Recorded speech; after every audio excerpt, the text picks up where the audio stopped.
Et ouais, je me creeper. J'espère que vous allez bien. Aujourd'hui, Halloween approche, tu vois. On s'y approche petit à petit. Et aujourd'hui, j'ai décidé de vous faire une petite histoire horreur. Parce que voilà, il fallait bien que ça arrive un jour.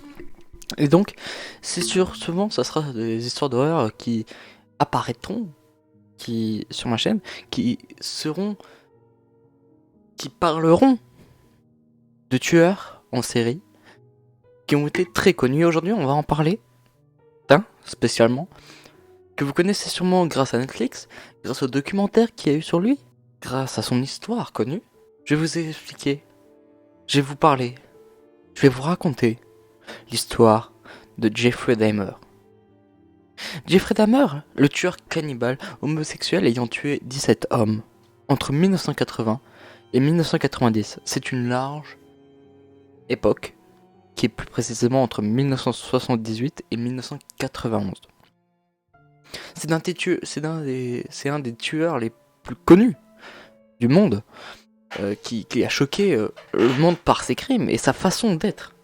Il y a eu énormément de documentaires ou de séries, dont celui sur Netflix, qui ont été créés. Ce qu'il aimait faire, c'était violer les cadavres des hommes qu'il tuait. Quand Jeffrey était petit, avec son père, il prenait des animaux morts pour les observer et surtout les ouvrir pour observer l'intérieur des animaux. Il les décapitait, il les ouvrait, il les manipulait. Bien évidemment, c'est ce qu'il faisait avec ses victimes, bien plus tard après. Et après avoir tué 17 personnes, Jeffrey Dahmer a pris 941 ans de prison pour avoir tué entre 1978 jusqu'à 1991. En faisant le compte de tous ces crimes, en pensant qu'un crime c'est 58 ans, voire même plus je crois, et vous faites le compte. Jeffrey était un homme timide et renfermé, il ne parlait avec personne. Pourtant, étant petit, il était le rigolo de sa classe, car il faisait des blagues, pas très marrantes, et surtout très déplacées, en se moquant de personnes autistes ou handicapées. Il avoue aux autorités qu'avec les restes des membres de ses victimes, il voulait faire un hôtel. Et je ne parle pas d'un hôtel où tu dors.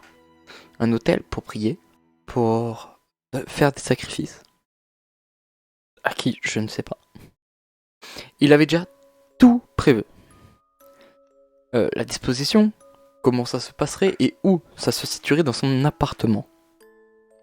Le 22 juillet 1991, Jeffrey Dahmer ramène chez lui un homme du nom de Tracy Howard en lui disant qu'il allait faire des footing photos. C'est là où un footing photo, c'est là où que c'est souvent ce que les gens font quand ils veulent prendre des photos avec d'autres personnes. Sauf que Tracy, en arrivant dans l'appartement de Jeffrey, il a vu des bouteilles d'acide traîner dans l'appart. De plus, dans la porte, il y avait une odeur bizarre. Une odeur de renfermé, une odeur de cadavre, une odeur de personne morte. Dahmer a coincé la main de Tracy dans des menottes.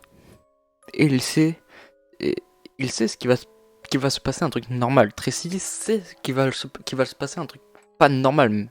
J'ai dit normal, mais je me trompais. C'est pas normal. Donc, de son instinct, il décide de s'échapper. Mais Dahmer ne veut évidemment pas. Et il l'a menacé avec un couteau et lui a chuchoté: je veux entendre ton cœur battre avant de le manger. On va pas se mentir, c'est glauque. Quelqu'un vient te dire ça, tu n'as pas envie de rester avec lui, quoi. Mais Tracy, qui a été très intelligent de sa façon de procéder avec Jeffrey Dahmer, en le manipulant, en le charmant pour pouvoir s'échapper plus facilement. Donc, il lui a dit qu'il ne quitterait pas l'appartement, qu'il va rester avec lui, et qu'il voulait commencer à ce que Dahmer commence à prendre les photos. Et il commence à prendre les photos dans la pièce la plus proche de l'entrée. Et c'est là que Howard a commencé à se jeter sur Dahmer. Puis c'est à ce moment-là que Tracy donc commence à s'échapper. Tracy Howard qui s'appelle. Il arrive avec les menottes aux mains et se retrouve devant une ruelle avec une voiture de police en patrouille qui qui était là au bon moment.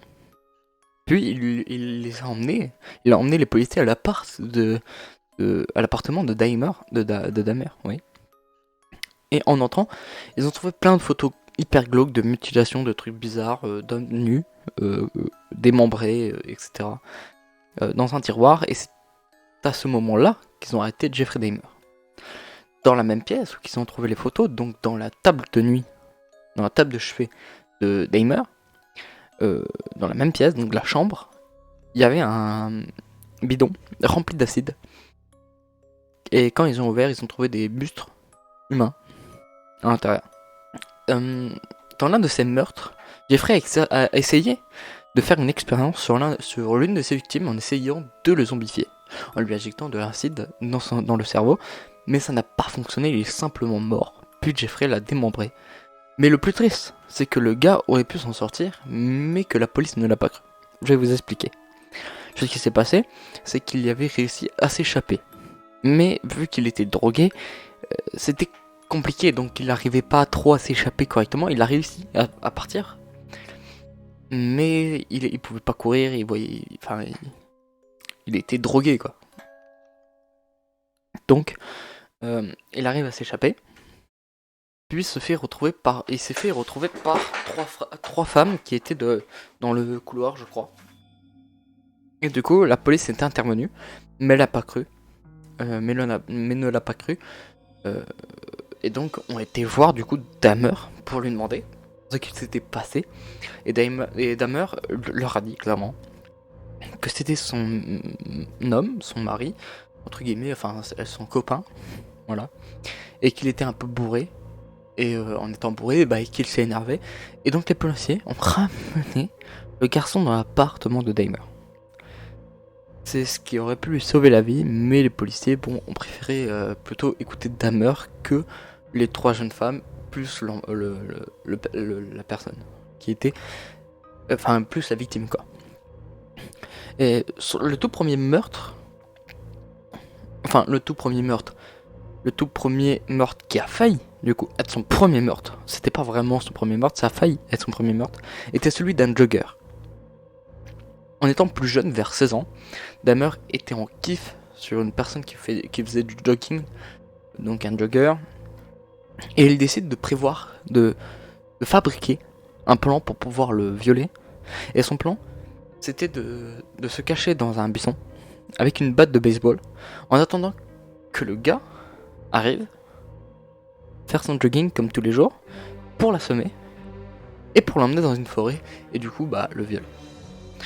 Mais coup de chance du coup pour ce mec, c'est que ce jour-là, il n'a pas fait de jogging, et donc il a sa vie qui est encore, du coup il est encore en vie, et c'est de ce qu'il a dit, Jeffrey, c'est que ça aurait pu faire partie de son premier meurtre, de sa première vie, et ça aurait été à 16 ans.